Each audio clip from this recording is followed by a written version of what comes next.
భారత రాష్ట్ర సమితి వర్కింగ్ ప్రెసిడెంట్ కేటీఆర్ బుధవారం నాడు కొన్ని కీలకమైన వ్యాఖ్యలు చేశాడు.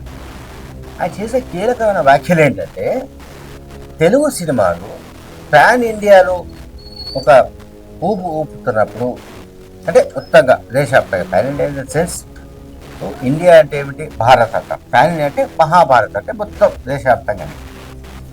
సో ఒక ప్రాంతీయ పార్టీ అయిన టిఆర్ఎస్ పార్టీ దేశంలో ఎందుకు ఏమంటే దేశవ్యాప్తంగా ఎందుకు విస్తరించడానికి వీలేదనో, లేకుంటే దేశవ్యాప్తంగా టిఆర్ఎస్ పార్టీ ప్రభావం ఉండకూడదనో ఈ రకమైన వ్యాఖ్యలు ఆయన చేశారు.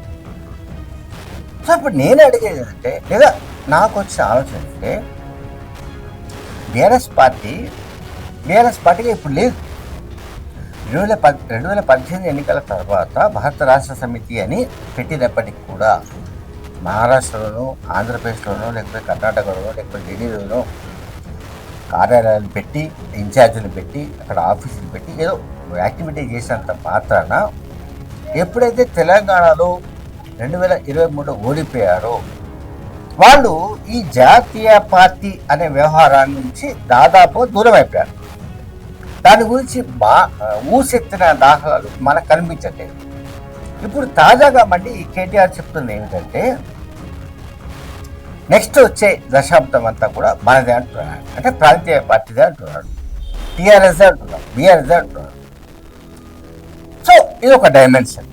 ఇంకా రెండో డైమెన్షన్ ఏంటంటే, తెలంగాణలో ఓటమి పాలైన తర్వాత అధికారం లేమితో, అంటే అధికారం లేదు అనే మనోవేదతో ఒకవైపేమో ఆ పార్టీ అధ్యక్షుడు కేసీఆర్ ఎర్రవెల్లి ఫామ్ హౌస్కు పరిమితమైపోయాడు ఆయన పాపం.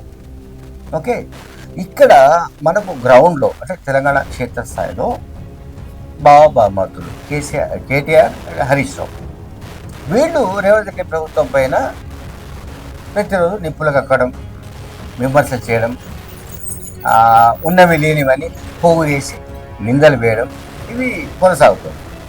Subscribe us and press the bell icon for more interesting updates.